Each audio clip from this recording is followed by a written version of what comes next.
Good morning, everyone, and welcome to our fifth broadcast of the Trumbull Public Schools Digital Learning with Jonathan and Christina. I'm Jonathan Budd, Assistant Superintendent of the Trumbull Public Schools. I'm pleased again to be joined by Christina Helele, our Director of Digital Learning. And a little bit later in this broadcast, we'll be joined by three virtual guests from our fine Trumbull Public Schools teaching staff. But thank you so much for joining us. We appreciate your continued support. And here on April 3rd, we have gotten to our fifth broadcast and will continue to take your suggestions and questions to address in future broadcasts. So with that, Christina, I know you have an initial question for us. Yes. Before we get to today's special guest, Jonathan, what are the latest updates on the school closures and on distance learning? So as of today, April 3rd, we're still closed by order of the governor. Our schools are closed through April 20th. We've received many questions whether that's going to be extended. Is it likely extended through the end of April? Might it be extended longer? And the honest answer at this point is that we don't know. We believe we will have more information one way or another next week from the governor's office or the commissioner of the State Department of Education's office. And what that looks like, we don't know. But we continue to have a strong distance learning plan that moves through April 20th. If school, and this is an if school becomes closed for longer than that, then we will look for how our distance learning plan can continue to provide the best education to each and every student for the remainder of the year. So my question for you, Christina, is we have weekly parent newsletters that our parents can find on the Trumbull Public Schools website, www.trumbleps.org, under the 2020 Distance Learning tab at the top left.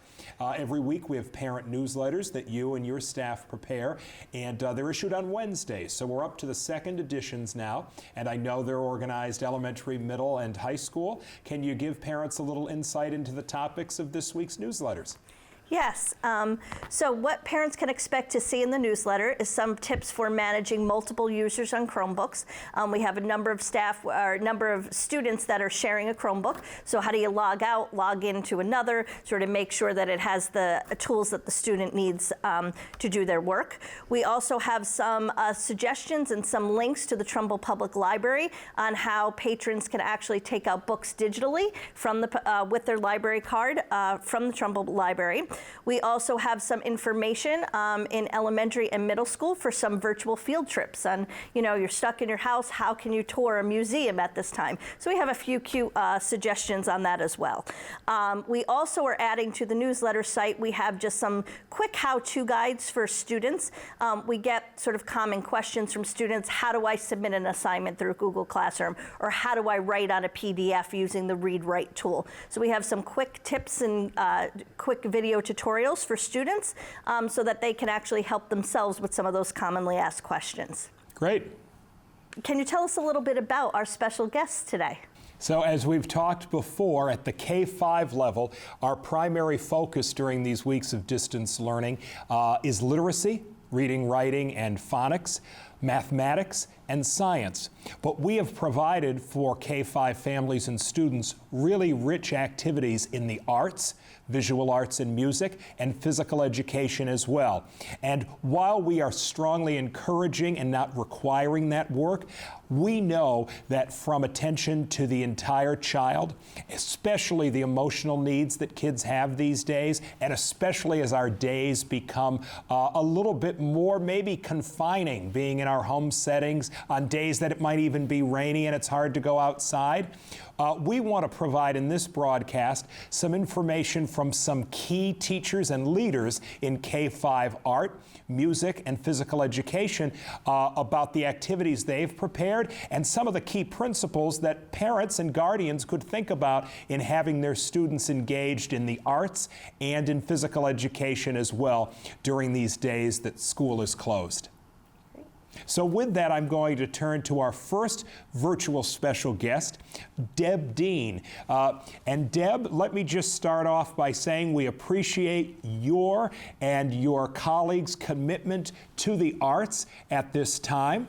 And we have some questions that we're going to ask you to answer. And I think the first natural one, Deb, is many people know who you are. You're a town resident, you're a parent, and also a great teacher, but some people may not know who you are. Can you tell us a little bit about yourself and your background in the Trumbull Public Schools?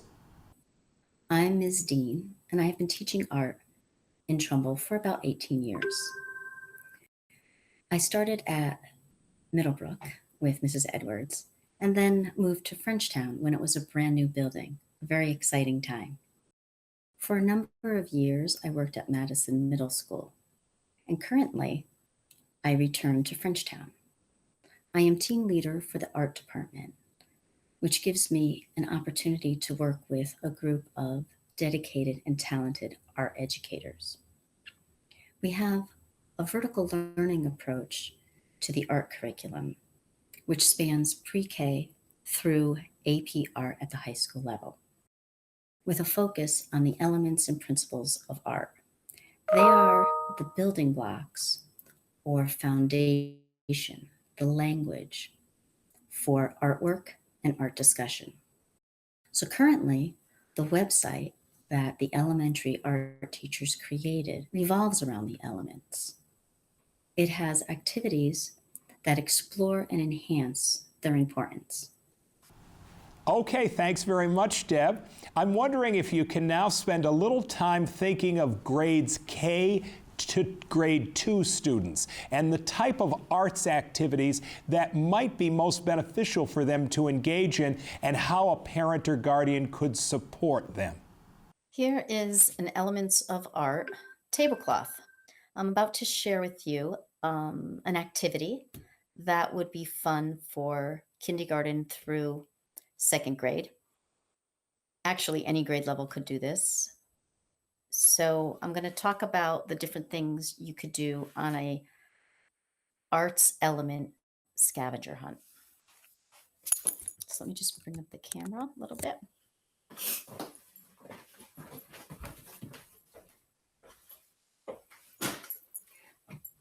As you go around your house or outside, you can find different things. Students can put them into a bag. They could create a list with a clipboard. A clipboard is always fun to just go around and check off. A day like today that's sunny out would be a great day to go outside and find, for example, a piece of bark, which is an example of texture. You can go out into your garage and find some sandpaper. That again would be texture. I'll talk a little bit later about the fun things you could do further with texture. Form is everywhere. It is a soup can, your cylinders from paper towels or toilet paper. Shapes can be organic, leaves, or caps to lids. Shapes are everywhere, part of your clothing. Color, that's also everywhere. Markers, crayons, etc. Value can be a little trickier to find. I found some paint examples for that. Space, I have a measuring element here because space is how depth is created. And I have a piece of wire for line. But you can use some that could cross over different elements. So for example, I have a beach ball. This one has the primary colors, but this is also a sphere, so it could go into the category of form or color. If you looked on our website, you'd also see that a beach ball is a fun way to use a Sharpie marker and write the elements, throw it around, their hand goes on it, and they have to go find a form. So it's a fun piece to use. I also found clothing. This was an example of value. It's just a scarf that has different shades of browns. This was a fun piece. I know that these are good for creating calming effect, but this is a great space example with the empty space as well as the positive space. With cylinders, we have a lot of toilet paper cylinders left over. You can not only look at them as form, but by cutting a couple of slats into them, you could create sculpture out of them. So with many of the activities or the suggestions that are on our website, you can bring it further by, just exploring different things. So you could create a sculpture, which is form. So the piece itself is a form, the cylinder, but it's also their piece of wood form. So with many of these, you can find them, keep them in a box, go back to them, mix them up, get Post-its, and have children have to label which it is if they don't have it labeled, like on my tablecloth. The texture, I was going to mention something fun you could do is create a rubbing. I did this with the bark, where you just place the paper over the piece. Use a crayon. If you created your arts box that we suggested in the website, you grab a crayon. Usually it's best if the crayon is peeled. Grab a piece off, lay it on its side, and you rub until you see the texture. So with any of these, if you check out the elements page on the website, there are videos and charts that you can view with your student. K through 2, there's fun scratch garden, there's songs to learn about the elements, and then view that first and then go on a Elements of Art scavenger hunt. That's awesome. Thank you. And so I'm wondering, can you talk about the same kind of thing for our upper elementary school students, our grades 3 to 5 students? So here I have an Elements of Art collage. I enjoy doing collage. Same as with K through 2, it's somewhat of a scavenger hunt. I'm going to pull this poster back.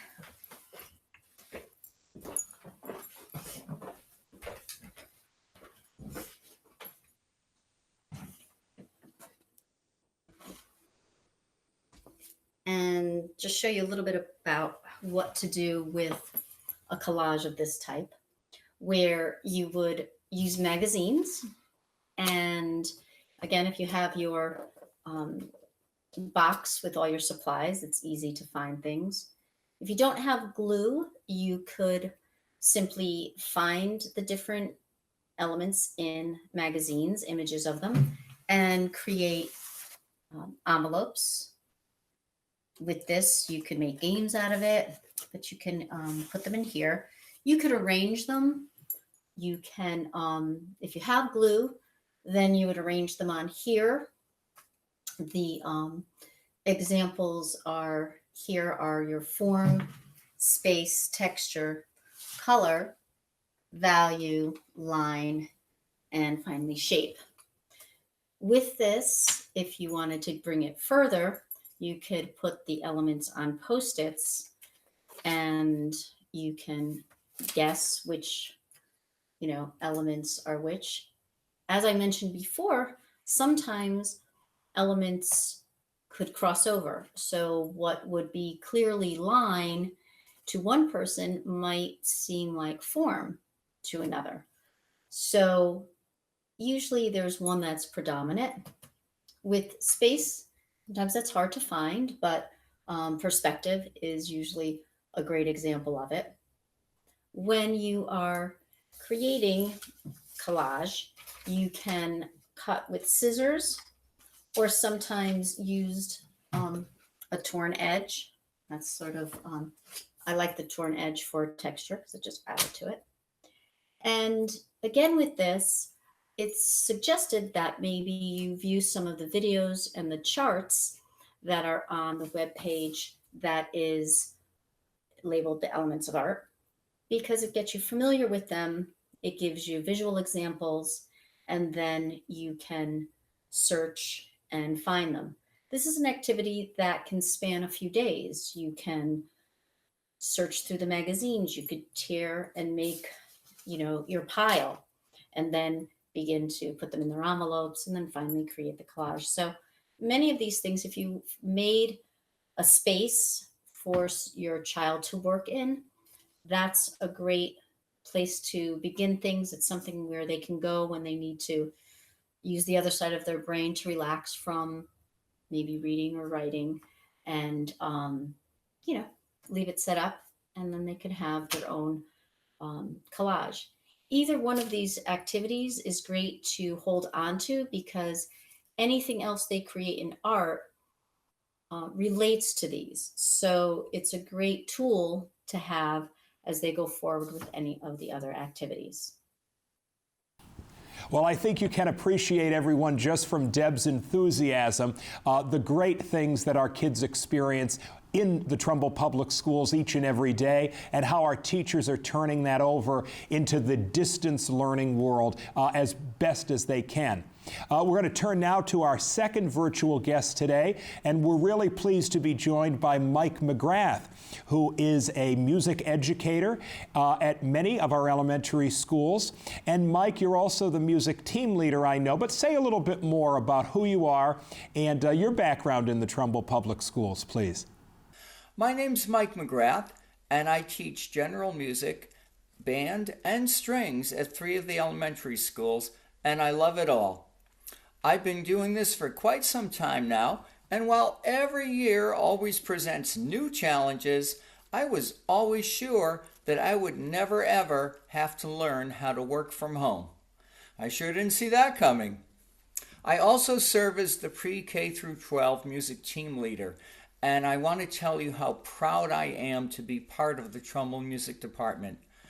Our music teachers have worked very, very hard to come up with some really fine online lessons, and they've done it all in a very short time. And so, Mike, if we're thinking about music for grades K to 2 students for distance learning, what might parents or families want to think about? In pre-K through 2, we do a wide variety of activities. I want parents to know that their children can access online lessons where they can enjoy singing, moving, and learning about notes and instruments. That's great. And can you talk a little bit as well about music for grades 3 to 5 students at this time? Our 3rd through 5th graders are able to log in from home and access Quaver, our online textbook. Quaver is really exciting because it's interactive. Students can play learning games. They can even create some of their own music. They already know how to use Quaver, and it is very popular with them. I'd like to close by reminding parents that they can access all of our pre-K through 5 music lessons at trumbleps.org under the heading 2020 Distance Learning. Thank you for having me. Well, Mike, of course, illustrates, like Deb did, the vital role of the arts to a well-rounded child. And certainly we encourage parents, guardians, family members, caregivers to seek ways to have your child engaged in visual art and or music during these days of distance learning. But we also know that physical education, wellness, just the vital ways that kids can get exercise, important when we're in school and really important when we're not in school physically. So of many, many great educators of physical education in Trumbull Public Schools, we're pleased to be joined today virtually by Craig Dwelle, who is at Booth Hill Elementary School. Craig, could you introduce yourself to the TV audience and a little bit about your background with us? Hi, everyone. Thank you for having me today. My name is Craig Dwelle, and I am the physical education teacher at Booth Hill School. I have taught in Trumbull Public Schools now for 5 years. My first year, I traveled to several different schools teaching PE to grades K through 12. And then over the past 4 school years, I've been at Booth Hill. I truly miss my students and my staff there so much. In addition to teaching physical education at Booth Hill, I have also taught several enrichment activities through our PTA that have given students the opportunity to improve their physical activity and fitness. So, Craig, the K-5 Wellness Team, we know, has prepared some activities that they update weekly on our Trumbull Public Schools website under the 2020 Distance Learning tab. Could you give an overview of those activities that you and your colleagues have developed? Our K-5 Wellness Team has prepared a variety of physical activities for our students to participate in on a weekly basis. On our homepage of our website, there's recommended weekly lesson plans for our students to take part in. They're divided by K-2 lessons and grades 3 through 5 lessons. These activities and the lessons may include different instructional tasks, as well as videos from the internet or even our teachers as well. In addition to the recommended weekly lessons, there are also videos from our physical education teachers within the district. They basically do different workout videos that maybe our students could participate in the morning before they get started with their schoolwork, or at some point during the day where they feel like they need to take a break and relieve themselves of some stress from the schoolwork that they do have. We also have some interactive games on our website as well that I would highly encourage parents to set up for their children to take part in. They're very fun and they offer some challenges along the way in terms of their exercise and activity. And then lastly, we have some extra activities that students can do with a family member, or the whole entire family, or maybe give them a chance to get creative with some of the equipment they may have at home. These activities might address other skills that aren't included in our regular weekly lesson plans. So then if we're thinking, Craig, about one activity maybe particularly good or a type of activity particularly good for grades K-2 students in physical education, what might that be? So here we have a strength activity for students in grades K through 2 where they'll have the chance to maybe improve their upper body strength or lower body strength. It's a dice rolling activity where students can roll a dice to determine which exercise they may have to do. There are colorful visuals here for students to figure out how to do the exercise itself. After their first roll, they could then roll a dice again to determine the number of repetitions or the number of seconds they have to do that exercise for. They could do this dice rolling activity for as long as they can or until they feel like they are tired or need to take a break. And then for those people that might not have dice in their homes, they could also use just sheets of paper where they write a number on it, throw them into a cup. The student picks one of the pieces of paper out, they could do the exercise and then do the same thing again to determine how long or how many of that exercise they have. And can you extend that idea, Craig, into the grades 3-5 environment? Our older elementary school students, what might they focus on in terms of physical education? So here I am sharing with you an activity that could be found in our week 2 workbook for grades 3 through 5. And it is called a Tabata workout, where students will perform different exercises, each one for 20 seconds with a 10-second break or rest in between. They're recommended to do this for as many rounds as possible with the 6 exercises, and then for up to 10 minutes. So maybe if they get tired a little bit short of the 10-minute mark, it's okay to stop and take a break and maybe resume it at another time. Or if they find it maybe a little bit too easy, the 10-minute mark, they could bump it up to 15 minutes and try to do as many rounds as they can.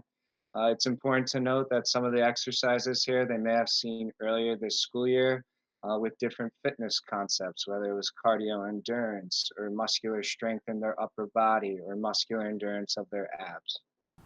So I'm sure you'll agree, Christina, and everybody listening to this, that when you hear and see the energy of Deb and Mike and Craig, you know that it's not the same when your kids are doing art, music, and physical education at home. But the arts and physical education can still be really vital, integral even, parts of their total experience. So we would encourage you to check out the activities that we've posted online that get updated every single week in this area, and we do believe your kids will be better for it, and you as well. So we're going to sign off for now. We'll be pleased to join you next week, and just as a teaser, we'll be joined then virtually by some of our Trumbull High School teachers who are going to talk about distance learning from the high school perspective.